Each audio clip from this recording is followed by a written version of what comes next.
Hi, welcome to Conversations with a Wounded Healer. I'm your host, Sarah Buino, and today we're going to be talking with Molly Coeling. Molly is a Reiki Master Teacher and also a massage therapist, and she works in, I guess it's Lincoln Square, the Lincoln Square neighborhood of Chicago. Molly and I have a fantastic conversation about the MeToo movement, energy and body work, and the way that she thinks about herself as a healer. She's kind of like flirting with the idea of being a healer and just opening up to how spiritual work and energy work is kind of shifting in Chicago right now. So I hope you enjoy this interview with Molly. Hello, Molly. Hi, Sarah. How are you? I'm awesome. How are you?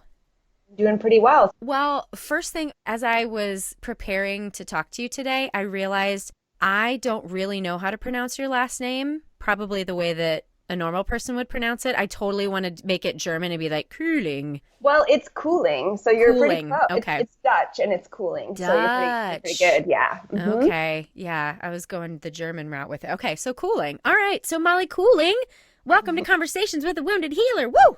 Thank you. Yay! Why don't you start by telling us who you are and what you do?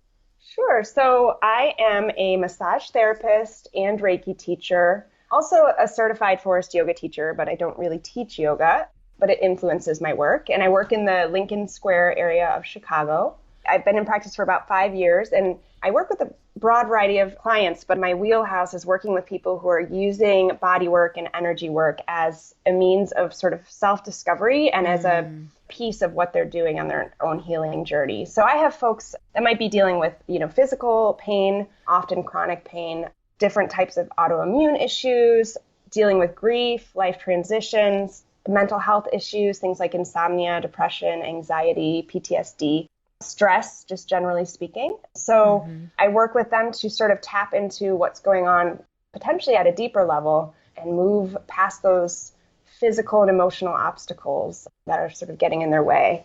And you're awesome at it. Thank you. How many of my staff come to see you? Probably like I know. most of them. I know. And I love working with therapists because they like really get it and they really need it. So it's really fun. Yeah. And actually, I was wondering whether I was going to share this because, like, side note, I feel like I talk about my dead parents too much on this podcast, but it's also a big part of my life. And I just wanted to mention that you were there when my mom died. I had a session scheduled with you. I was on my way out the door and got a call from my stepdad that she had died. And I went to see you because I didn't know what else to do. Like, I couldn't, like, just stop and, like, just feel. So when I came to see you, that was probably the best thing I could have done for myself was follow through with that. And we will forever have a really special connection because you were there that day. Yeah, for whatever reason, that's how the universe wanted it to be. Yeah. I remember that very well and sort of just sitting with you and saying, if you want to be here, I'm here for you. And if you don't think you can be here, then you go be where you need to be. But you were like, no, I think I need to be here. So thanks for trusting me with that. That was a really big honor to be with you in that space. Yeah. And I'm thinking back to like all the times we've spent together. I remember doing Reiki at the VA and we had some deep fucking chats then too. Oh, Sarah, I was in a really dark place when oh my when we were volunteering there. I was like going through some stuff. And I really didn't know you that well, but I was like, I gotta talk to somebody and she's right here. So yeah, and it's so special. Like I feel like I have plenty of people who are generally on the periphery of my life, but I know that when shit goes down, I could totally talk to you. Like, I know I could call you up at any point in time and just be like, I just need someone outside of this mess to talk to about this. I love friendships like that because it doesn't matter. We don't have to talk on a regular basis. We totally get each other's hearts. Right. Absolutely. I was telling somebody I was going to be on this podcast and they're like, well, how do you know her? And I'm like, well, I don't really know. I think maybe we did meet through volunteering, giving Reiki at the VA. Maybe that's the first time. I think so. But I felt like I kind of knew who you were before that. And then when I remember you sent me a Facebook invitation at some point, I think like when Trump was elected and we were all in a deep place of mourning. And I was going to be traveling when he was going to be inaugurated, but you were having a party, a funeral. I don't know what it was. Yeah, but, not to celebrate, but to like smash things. Yeah, let's be clear. Yeah. And I remember looking at the guest list and I was like, oh my gosh, we know so many of the same people. It was crazy. And so I just feel like you're one of those people I'm supposed to know. And that's a great thing. Ditto. And Monique, who her episode is going to be published fairly shortly. Monique is also a friend of yours. Yeah, we've got like a million people in common. I think that's what's so cool about a lot of the healers and special people in my life. I don't really remember like how we got together or why we got together, but it just makes sense. Absolutely. Absolutely. And so I've been listening to your podcast. Oh, thanks. I think I've listened to almost all of the episodes, if not all of them. And no, I have a couple more to catch up on. But I was like, oh, this is so fun because it's like I get to be hanging out with her while I'm doing my dishes, you know? Yay! Yeah. Oh, that's cool. So maybe somebody's hanging out with us while they're doing their dishes right now. I love it. Yes. That's usually when I listen to my podcast when I'm cooking or doing dishes. You're totally right. It's such a cool medium. Do you want to talk a little bit yet about what you're planning to do? Why not? So I've been listening to many podcasts lately, and it's funny because I know a lot of people that have their own podcasts that have launched in the very recent past, within the last 6 months or so. There's 3 or 4 of you, which is really funny. And I think, like I said to you, your invitation to be on this podcast was like the universe kicking me in the ass a little bit because I've been planning to launch my own podcast and I'm making progress on it, but there's something that's stopping me from recording.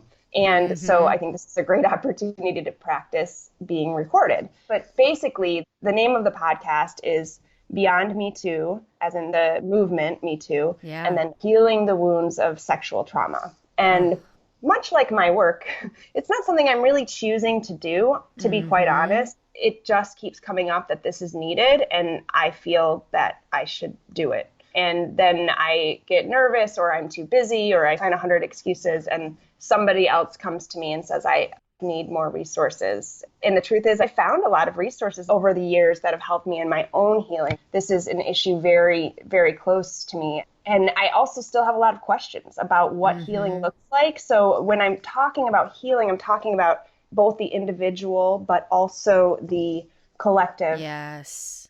Where do we go from here? We've admitted there's a problem. Most people believe it to actually be a problem, at least enough people, that there's a massive movement that everyone knows about. But I remember listening to one of your podcasts recently, one of your episodes, and you were talking about the emotion of anger and that it's not something you tend to go to. And I don't think there's anything quote unquote wrong with anger, but I'm also somebody who I don't go there very often. It's not my natural state, much like you. I tend to go to like a state of like sadness or grief more naturally. And so the energy that I feel with the Me Too movement is it's sort of this reckoning, and there's an anger to it, and there's nothing wrong with that because people have been violated and they're calling that out publicly, and they have the right to do that. Everybody has the right to do that if they want to. And if it continues to be sort of in this place, which I see as the first step, I see it dividing rather than uniting, because we realize it's not just a few monsters that are doing these things. It's the systemic social issue in our nation and in our world. So what lies under that, and like what's causing people to do these things that are otherwise decent human beings that then are really injuring their fellow humans? And there's something going on at a deeper level. And so I want to look at that. I've a lot of questions, but I have a huge list of people who maybe can help answer those questions. So. Well, I think that shit like that, there are always going to be questions because, like you said, I love that you said it's good people doing really bad things, right? And because that's the truth, there's not just a black and white answer for why it is that people do what they do. You know, it's born out of their own trauma or oppression and power issues and ego and all those sorts of things. So I'm guessing that the podcast is going to generate more questions, which is good, right? Because it's just going to get people talking. I think there's an opportunity, which is why like time is of the essence and I need to get my ass in gear. But you know, I was speaking with a client of mine who's 82 years old, and she's sort of like a grandmother figure to me. I've been seeing her for years. Like, I just love her. And we were talking about the Me Too movement, and I said, well, what do you think is going to happen? Because she's been around way longer than me, and I would say at her core, she's definitely a feminist, and she's a badass, right? And I'm like, what do you think is going to happen? She's like, I think people are going to forget about it, and everything's going to go back to how it was. Oh, that's so sad. It's sad. And if she's looking at her experience throughout history like that would be the truth, right? Yeah. And so, yet this is probably the most momentum we've had around this issue. And so, like, let's use that and actually bring it somewhere that brings us all into a better place. And it's like, well, what am I going to do? Like, change the world? This is my little, like, small self being like, who do you think you are? Yeah. But it's my part. We do what we can, right? And maybe it'll have a great impact. Maybe it'll impact a few people, and that's a beautiful thing. And I don't know. There's a reason why I'm supposed to do it, probably because I need to heal something around whatever I'm going to be walking through as part of this project. So, and even if it only helps one person, it was worth it. And even if that one person is just you. Right. Yeah. So I'm in. I'm down. Yeah. You'll be getting an invitation Yay! to be on the other end of the interview. Yay! Yeah.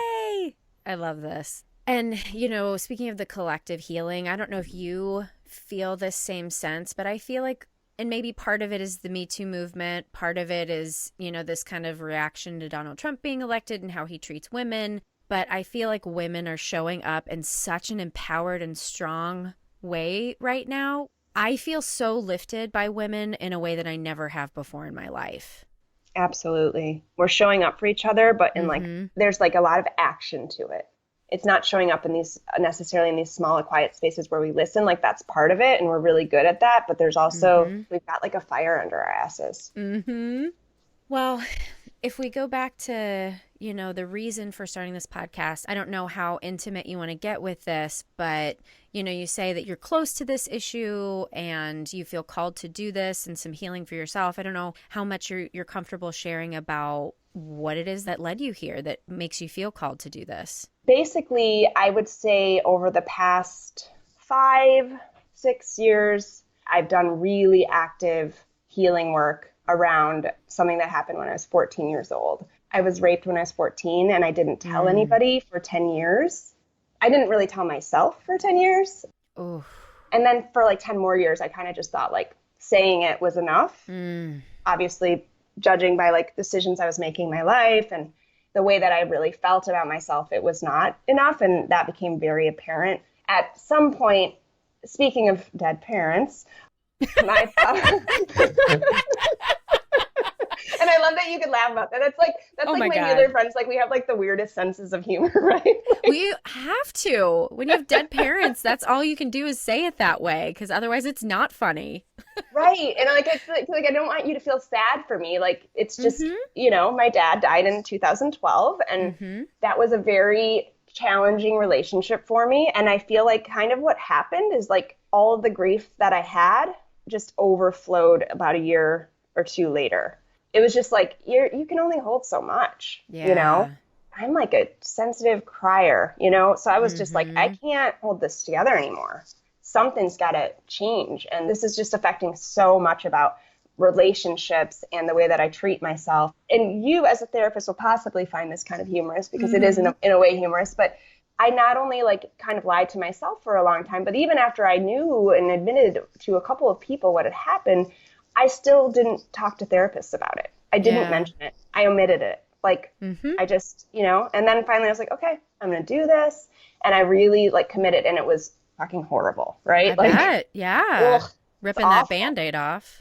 Absolutely. But the very interesting thing is, like, since I've gotten to this point where I can talk about this and I'm still like standing on my own 2 feet and the world doesn't end. And so now there's like this thing going on where like women are telling me what happened to them. Oh, Molly, that's so cool. It's really cool. And it's also a way of the universe being like, see, you're ready to do this thing. Okay. Oh, my heart just like burst open. Oh, that's awesome. My suspicion is that there are a lot of women who had not or have not talked about, what has happened to them in terms of sexual trauma, because there's so many reasons not to. It's not fun. But with this movement and the energy of this movement, it's harder to lie to yourself. Yeah. And so like I have a friend who's older than me and I sort of see her as in a way a mentor, and she recently realized that she has had some really painful experiences around this issue. And I said, like, why do you think now? Like, what do you think spurred this? And of course, I think we decide to heal when we're ready to, right? So she's ready. That's what spurred it. But also, she's like, I found myself getting so angry about the Me Too movement. I didn't understand like the level of anger that I felt. And she's like, and then when I remembered what happened, it all made sense. Wow. And so this movement is like a reckoning, but it's also like people are looking at themselves and realizing like, oh my God, like this was not okay, right? Or like me holding this in is not good for me. So those are the people where I'm like, okay, let's do this thing. Let's talk about this. And I've sought out so many different modalities and like done so many different things and read so many different books. So it's like, all right, one of the steps we take in our healing is we give back, right? We help teach others what we've learned. And I don't think there's one path, but there were a lot of people that said things and showed me things along the way that I took and needed to hear. So that's the real impetus for the podcast. Yeah, talk about wounded healer, man. Yeah. Well, let's slide into that. So I guess firstly, is that a word? Firstly? First? I've read that in books. I don't know. Anyway, first things first, how do you feel about the word healer as applied to yourself? That's a very good question. And I've been listening into other responses on this. So you've show. cheated. Okay, good. So I've cheated. And I'm like, yeah, most of us don't feel really comfortable with that word. And I would say, because I don't want to come off as conceited. Right. So that's the part of me that doesn't feel comfortable with that word yet. When I tried to find another word to describe the essence of really what I'm trying to do, I don't really find another word. I mean, maybe teacher, but that's a little vague. And also, to me, sounds like more up in one's head than what we're doing. Maybe guide would be a good, Ooh, yeah. I like that. I see myself as like a facilitator of healing, I suppose. But the word healer is just easier. Right. That's kind of what I come to too, because, and I have the same reaction, is not wanting to sound conceited, because that was my childhood, was like being told that I thought I was better than everybody else. And so now I'm deathly afraid of anyone thinking that I think I'm better than them. Yes. One of my top values is humility. So, right, I'm like very careful, too careful sometimes. Then I sell myself short. I don't let people know like what I have to offer because I'm too humble about it. That's also not helpful. Is that a product of like being socialized as a woman, or is that family of origin stuff? Do you know where that comes from for you?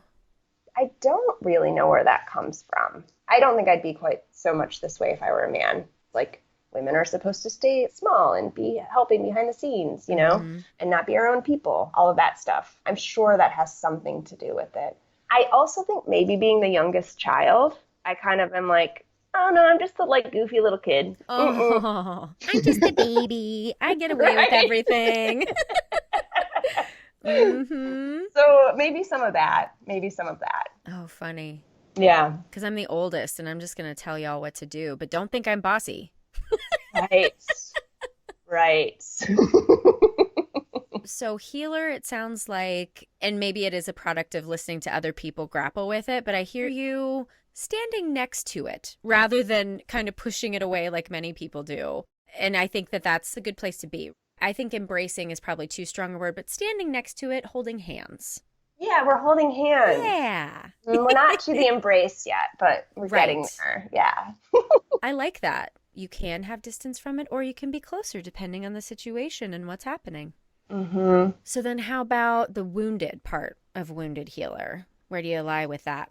I definitely feel like that's really an important part of why I'm effective in the work that I do, because I know what it feels like to be slogging through like the grossness of and the beauty and all of it, right? Of what healing is, and I'm like, even physical healing, which is not separate from the rest. Right. But I've never had like major injuries, but I've had so many minor injuries, and I don't know, like I had hip bursitis since I was 20, and like that's what you get when you're 90. And I've had plantar fasciitis, and I have like really bad hypermobility in my joints, and like I have SI issues, and I have low back pain sometimes, and like it used to be a lot worse. And I can understand like at a visceral level what that's like. And I would mirror that in like the emotional, mental, and spiritual realms as well. I know what it feels like to feel like, oh my God, I like just can't. I'm in pain and I can barely, if at all, like make it through the day because I've been there. And so not that everyone that's coming from me at that extreme, but I guess what it's done, having like actually walked through it, you know, there's a strength and then there's like an endurance that's then built, but you also have that compassion. And so when somebody's in the room and they're really going through some like they're doing deep work, I can be there for them and I can hold space, like the term that we use, right? But I can bend with them, and like flow with them, but I'm not going to break. Their pain's not going to break me because like my pain hasn't broken me.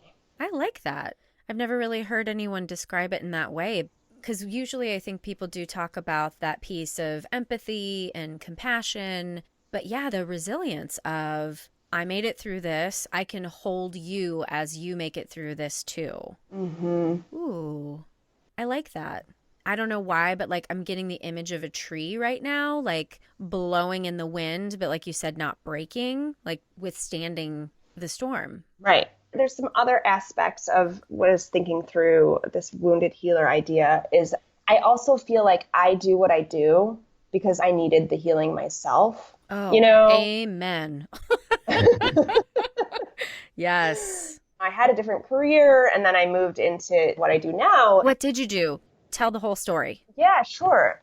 So I have my master's in public health. So I worked in public health for like 10 years. Yeah. That fits though too. I totally see that. You know, it's not like I totally went, like I wasn't like an engineer, right? Right. Banker to massage therapist. Though I have heard those stories, which they're lovely as well. Absolutely. Absolutely. But I always kind of had this desire to help people be healthier versions of themselves in a way. My mom tells this story about when I was like a little kid. My sister, we were camping. It was like the 4th of July. And I think we had, you know, used like sparklers, right? And then she like used ones were like lying in the sand or whatever. And she went to pick them up, but she picked up the hot side and like burnt her hand really bad. And I was maybe like 5 years old or something like that. And I was like going down to the water in like Michigan and like the water was really cold and I was gathering like cold stones and putting them on her hands. Oh, you just intuitively knew. Oh, that's adorable.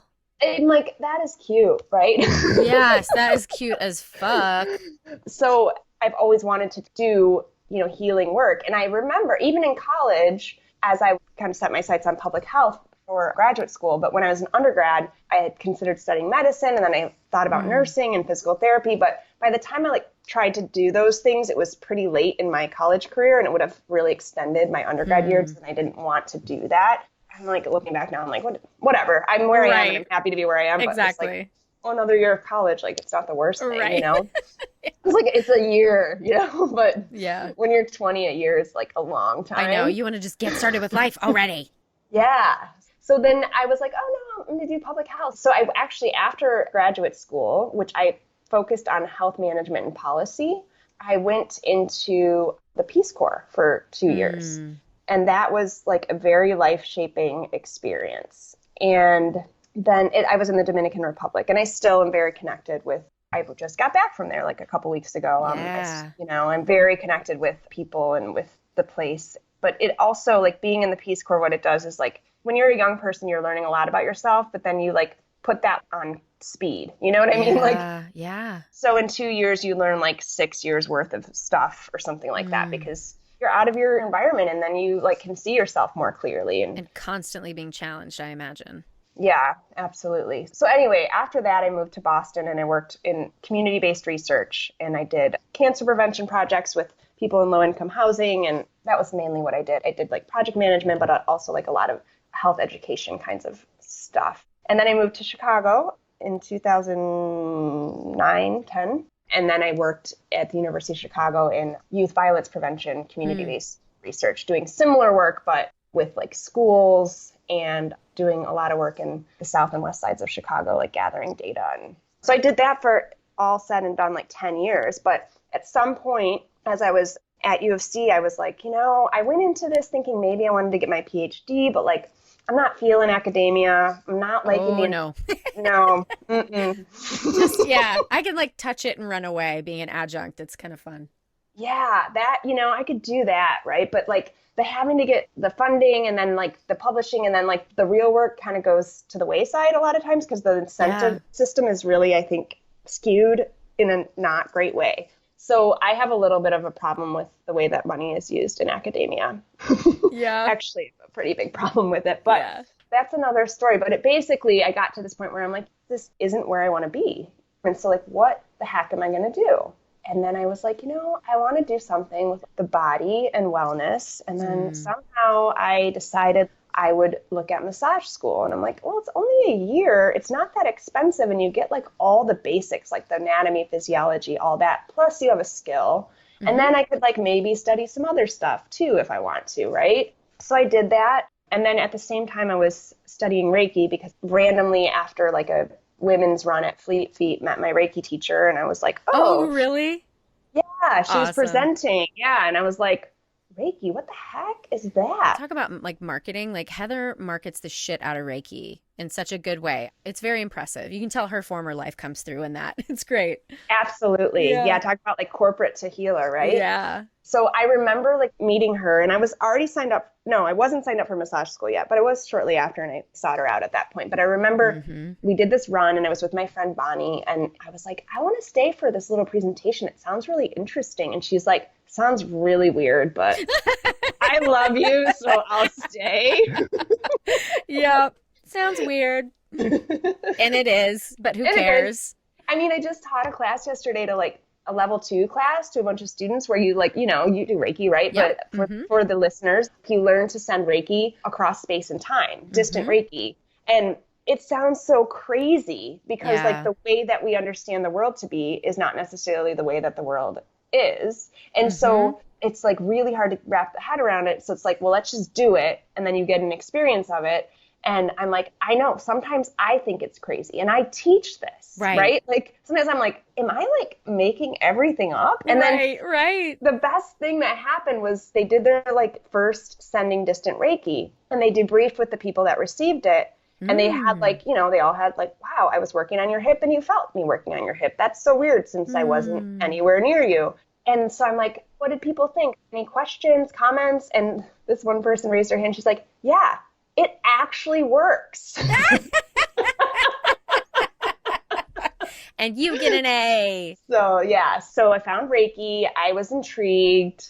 So when I decided to go to massage school, I was like, I'm gonna look this lady up. So I looked Heather up Mm-hmm. and I saw that she had like a chakra workshop going on. So I was like, okay, Yeah. that's like just a couple hour investment, $25 or whatever, right? I took that too. Yeah, okay. So I was like, I'm gonna invite my brother-in-law because he was paralyzed after spinal cord surgery. Mm. He was a couple years out, but he was starting to explore like non-Western options to like, Mm-hmm. because he was sort of plateauing. And I was like, you should come with me. And so he finally was convinced and we went. And that was incredibly, incredibly eye-opening. It was the first time where I felt like the trauma in my energy field. And then Mm. it was one of the things that made me be like, oh shit, I got to do something about this. Wow. Could you describe maybe for the listeners what it means when you say I felt the trauma in my energy field? Like physically, could you describe that? We did like a little interactive activity at the end of the workshop and I was laying down and we chose a chakra to be worked on based Mm-hmm. on, what we thought we might need. And so based on her description of like issues that people have with the second chakra, I'm like, I have hip pain, I have low back pain, I have Oh, some shit. addiction stuff, right? Yeah. And I'm like, all right. And Ian is my brother-in-law. I'm like, Ian, work on my second chakra. So she's walking him and the others through this protocol and I'm laying there and I like have to remind myself that I'm safe and in this room because there's something in me that's like, he's not touching me. He's just Right. hovering over my lower abdomen, doing whatever he's doing. And I am like terrified, Wow. like where I felt like maybe I would forget to breathe, that Mm. feeling. And I'm like, nope, you're in this room. You're with your brother-in-law. He's like a brother to me, right? I've known him since I was Mm-hmm. 16. So I felt really safe with him. And Mm-hmm. I couldn't verbalize any of it, but I just knew like, that's gross to carry that around. That's a terrible thing to be having like with me all the time, Mm. right? And I didn't tell him about it. I don't even know if I've actually told him that story. I wasn't ready to talk about it, but that was like a really important moment. And then I was like, I'm going to go learn Reiki because it's going to help my brother-in-law and it's going to help my future Mm-hmm. client and all this stuff. And I was like, no, dummy, like you, you need You it, knew. Yeah. So that's sort of how I ended up in this world. And then I just worked my way towards doing this stuff. I was doing it part-time, and then I worked my way towards being able to do this work full-time. And now I'm really busy and blessed, and I get to work with all these amazing people who like really get it. Yeah. Well, I wondered, as you were talking about your experience with public health, because this is something that's been kind of coming up for me recently. When we're in private practice, we're both in, different kind of sects of private practice. We see privileged people, right? At least people who have more privilege than the people that we were working with earlier in our career. And I'm curious how you reconcile that for yourself, right? Because I'm hearing in, your decision to go into public health that part of it is I'm going to save the world kind of thing. And that's why people go into the Peace Corps, right? I'm going to go save the world and make all this big change with poor people who can't do it and blah, blah, blah. So I'm a terrible question asker because I just throw a ton of stuff out and then whatever sticks to you is what I want to hear. But so all that being said, tell me what you want to tell me. Yeah. I mean, I've thought about that for sure, right? Because I was doing a lot of work with low income, at risk, right? Like these people with very few resources. And now I'm not in that world at all, really. I mean, I was doing some volunteering with Reiki, but I don't do that anymore because frankly, I don't have the time and energy. Same. Yeah. Yeah. And so there's a part of me that's like, oh, maybe I should feel guilty about that. Right. But there's also this part of me that's like, well, Molly, you're trying to listen to where you need to be right now. And where I need to be right now is where I am. That's what it feels like. And I don't differentiate as much as I used to about, there's a lot of really broken people with a lot of money. Yeah. Not to say that poverty is this walk in the park and yay, but one of my closest friends in the world, I met her in the Peace Corps. She's a single mother. She has no money and she works all the time, right? And I love her and she's my friend as very much an equal. And I see her as so much richer than so many people in so many ways. And she's not destitute, she's not on the street starving, right? She's got her basic needs met, but it's a challenge. Yeah. And if she really needs something, guess what? She has an American friend who has resources, right?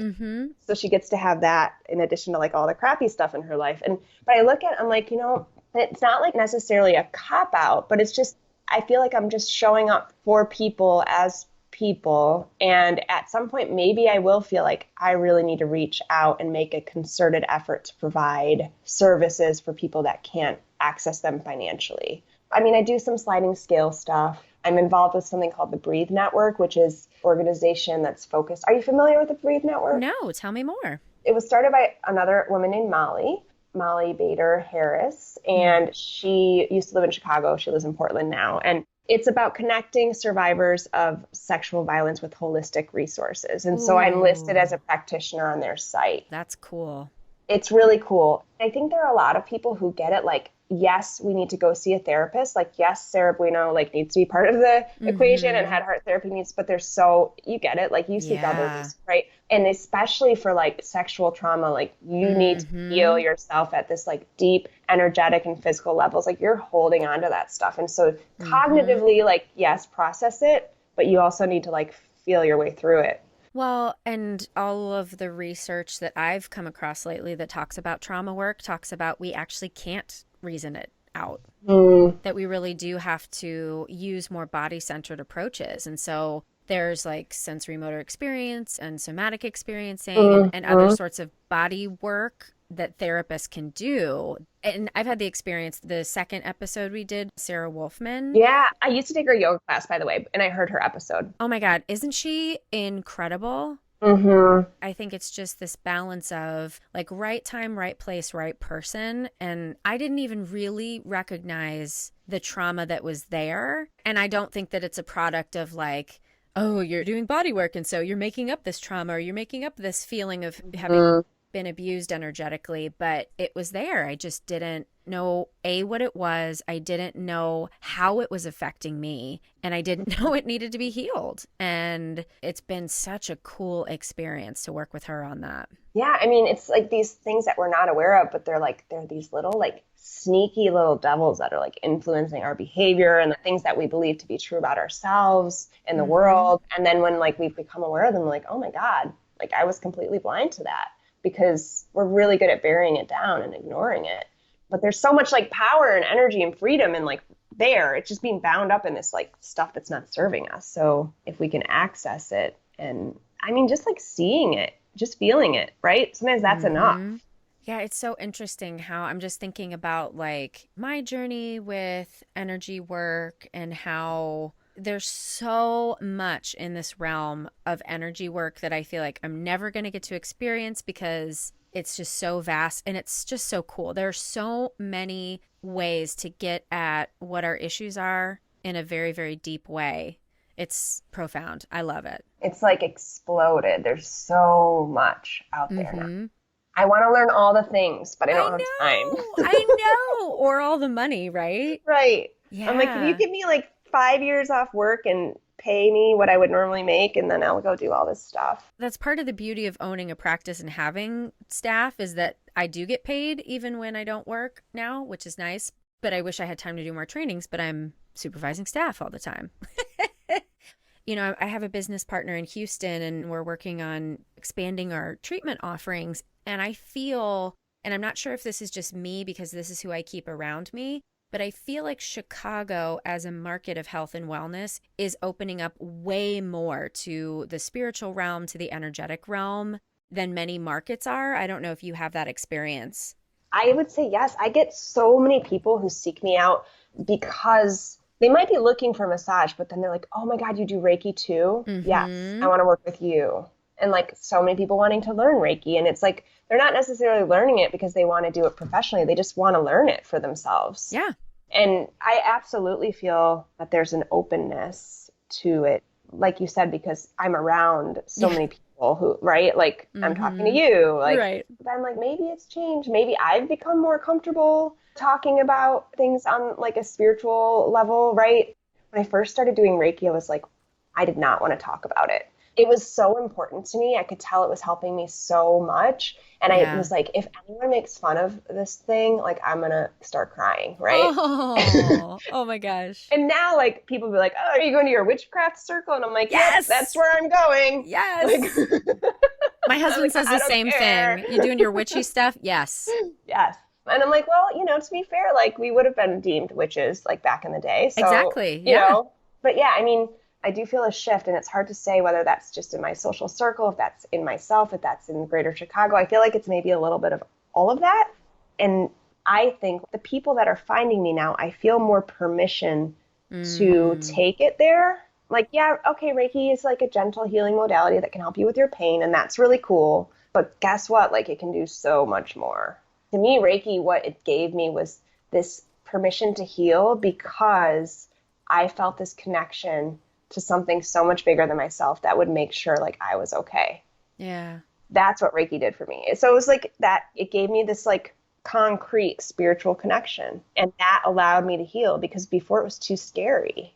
And now that you say that, I really think that's what Reiki did for me too, because I think Reiki began to facilitate the healing of what, just for lack of a better term, I'm going to call spiritual abuse from being raised in a fairly conservative Christian household and being told that that was the one right way. And then totally, of course, rejecting religion and everything having to do with it. And then Reiki was the thing that made God not a bad word again, which is awesome. And I specifically remember I went to this woman who doesn't live in Chicago anymore, but her name was Joanne, and she hovered. She didn't even put hands on. She hovered. And I remember one time she had her hands over my third eye. And all of a sudden, I just am visualizing. My eyes are closed, but I'm visualizing eyes, all kinds of eyes, just opening. It was going on for like 5 minutes. And afterwards, when we kind of debriefed about it, I explained it to her. And she's like, I think we just cracked your third eye wide open. I've never been the same since. Wow, that's amazing. Yeah, it was really cool. And it's that stuff where I'm like, when I'm like, am I making this all up? And I'm like, no, because that thing happened. Like, that thing happened. Yeah. I'm not making it up. Right? Oh, yeah. Reiki is this like super simple thing. But then like sometimes the stuff that happens, I'm like, oh my God. And I get to just like be a part of that. Or I get to be the recipient of it if I'm working on myself or getting work done. But even just being a facilitator of that, and I'm like, whoa, that just happened for you? Like, right. what? You just connected with your mother who passed away, who you couldn't go see because of your visa status. And you've been like wanting to dream about her for 5 years, and she just came and told you everything's okay. That just happened. Oh, that sounds so awesome. Right? And I'm like, wow. I said, I don't know. All I know is I saw like a flash of light and I put this piece of rose quartz on your heart because I felt like I should. That's all I know. And she had this whole thing happen. Really cool stuff. And then sometimes people just feel better, and that's good too, right? It's whatever you need in the moment. Yeah. Well, I want to be mindful of our time. So to wrap up, is there anything that, I mean, I'm sure there's a million other things we could talk about, but for the purposes of this interview, is there anything else that you want to share that we didn't already talk about? One thing when I think about healing and in my own journey and what I see people that are like really doing the work is that I might be the healer or, the person holding hands with the idea of being a healer. So for anyone that's like in the middle of navigating this stuff, it's like, I tell people like, you're the center of the wheel and you're going out to like all these spokes and like, you're basically like gathering information about yourself through your interactions with these different people and these different modalities and these different resources. And then you get to like make sense of it all, right? And then see yourself fully. And then you get to love yourself and all the stuff that you've discovered. And then with that, like the stuff that feels terrible just kind of starts to dissolve.